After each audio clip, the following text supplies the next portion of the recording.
Hi everyone, it's Darth Paradigm. Everyone's favorite General Grievous. Everyone's favorite punching bag.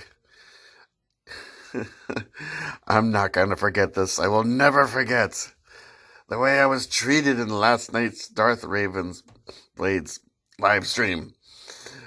I will have my revenge. Nah, it was all in good fun. I'm just messing with you. Anyway, so what we have here is a Saberforge Prodigy, and it's thoroughly beat up, but I really like it. I really like this hilt. I like the design. I like I like everything. This saber speaks to me. So it's 11 and 3/4 inches long, and it has the older Sabercore 2.5, I think, soundboard. So it turns out it does have the 3 sound fonts.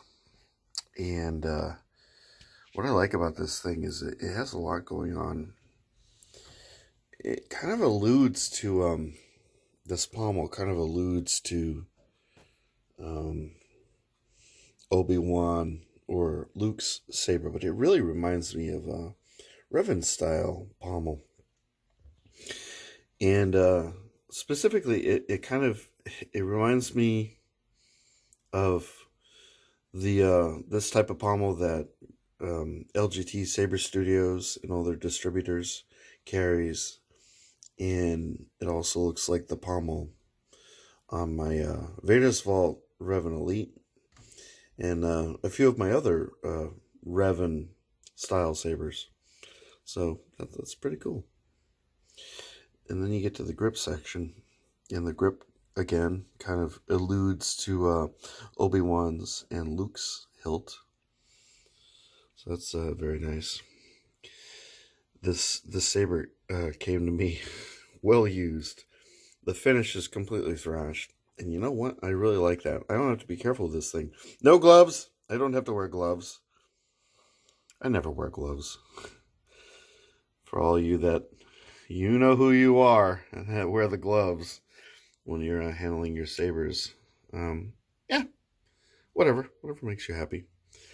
So there's a kill key inserted into the recharge port. I had to re-glue the recharge port into place with some Loctite, and once I did that, that kind of freed up the saber to be able to switch easily from sound font to sound font. For some reason, with this thing loose, that kind of made that not really work very well. Plus, I wasn't used to the veteran tier electronics. When I handle one saber too much, going from one soundboard to the other, I easily forget how things work. I'm a simple man traveling through the galaxy. So let me show you the other side. There's just so much like homage going on in this hilt. So many, it alludes to so many different styles of hilt. Here's your CoverTech wheel. Extreme CoverTech wheel close up. Whoa! Whoa! This is pretty cool in the back. This kind of reminds me, this is sort of Saber Trio-esque. My Reaver kind of, I think, has a little bit of this action on it, but I'm not too certain. Now they put the choke point for this hilt smack in the middle. This weird little thing. It's kind of we'll get in there. Kind of it's a bit. It's just 90 degrees and then 90 degrees and this little, what do you want to call that? Like a fluted section, but it's directly in the center of the hilt. And I had a 36-inch blade on it. I swapped it out for a 32 just to try. And the way the hilt is balanced, it works with either a 36 or a 32-inch blade, as long as the blade isn't too heavy. So I've been going with, let me see, the 36-inch blade I had was sort of the LGT Saber Studios variety. The one that's in there now is a 32-inch Ultra Edge mid-grade blade. But as long as the blade isn't too heavy, this is the perfect balance point. It just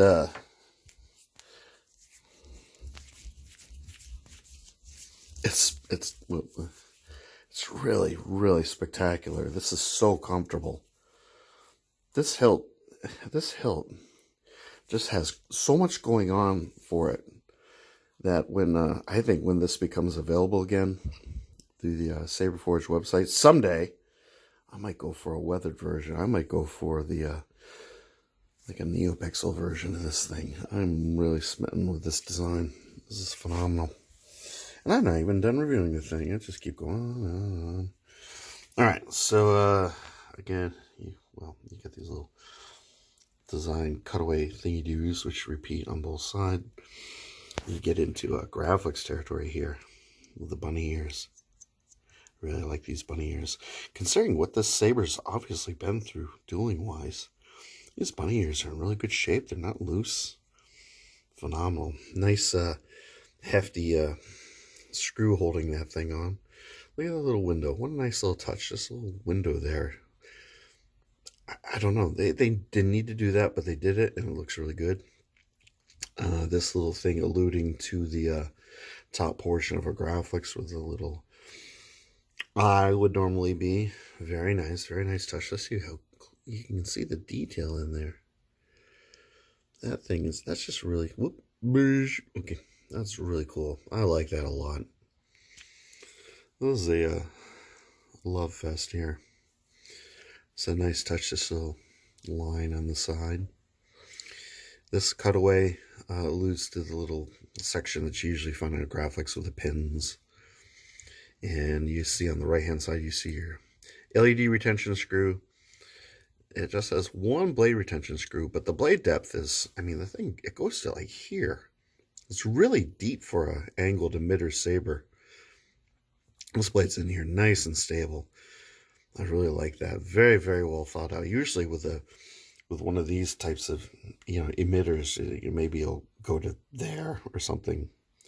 This is actually deeper than my my Saber Trio Skylar, which I'm probably going to do a comparison between the two because these both hilts feel the same. This one's the diameter of this one is thinner than the Skylar, but they both have kind of the same general feel in the hand and the same weight.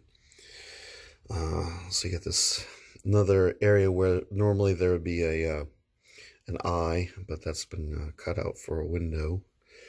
So I'll show you both sides of that, and I'll turn this thing on, and then we'll wrap up this video, and y'all can get on with your the rest of your Saturday. This is part of my down and dirty saber review series. I'm going to weather this thing. I'm going to watch some videos. I'm going to learn how to weather. I'm going to go buy the material, and I'm going to weather this thing up and make it look good. It'll really accentuate the fact that, the finish is just completely hammered. And again, I like that because, I mean, I think a saber should kind of show a bit of wear. I mean, obviously this thing's been used, and any Jedi warrior that has used this was obviously in some serious amount of combat. So anyway, kill key out. Kill key out. Saberforge Prodigy. So it has the 3 standard fonts: Viridian, however you want to pronounce it, Crimson, and Gunmetal. And backlit switch, and a beautiful medium blue blade. This is the nicest blue. I set it to the flicker, set at 5, and a modest amount of clash. You can adjust the flicker rate, you can adjust the volume to a degree, clash, strength, and the swing responsiveness. So I think I have a fairly decent balance right now. The location of the switch is conducive to, kind of accidentally doing that a little bit while you're swinging around. This is kind of a similar problem I have with most Saberforge Sorry, Freudian slip. I love this blue. Love it. Look how good that looks on camera. Well, to me it looks good on camera. 12 watt plus LED setup, I'm sure. That's usually what it is.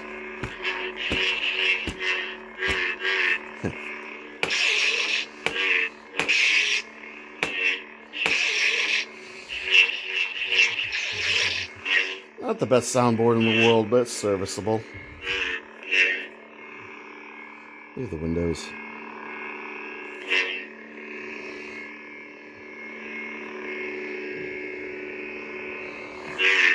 This thing's just the perfect weight. Look how it rests in the hands.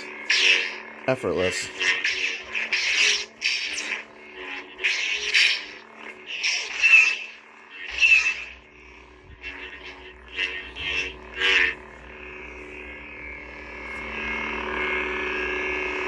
Plenty loud. Nice little pommel insert to protect your speaker.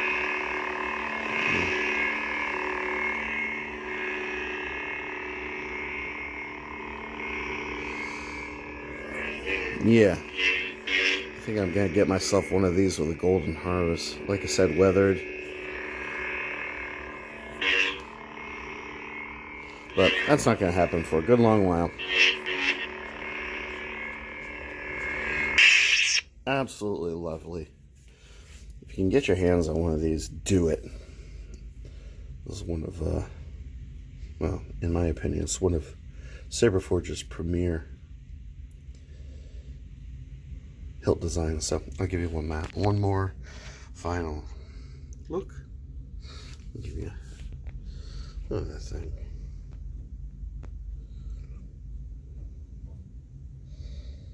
So simple and elegant.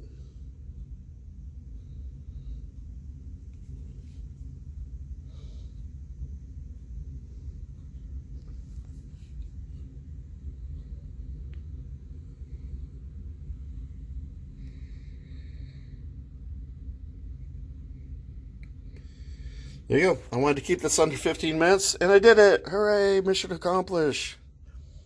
Everyone clap. Or not.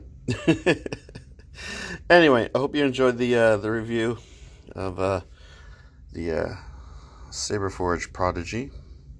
And hit me up in the comments if you have any questions.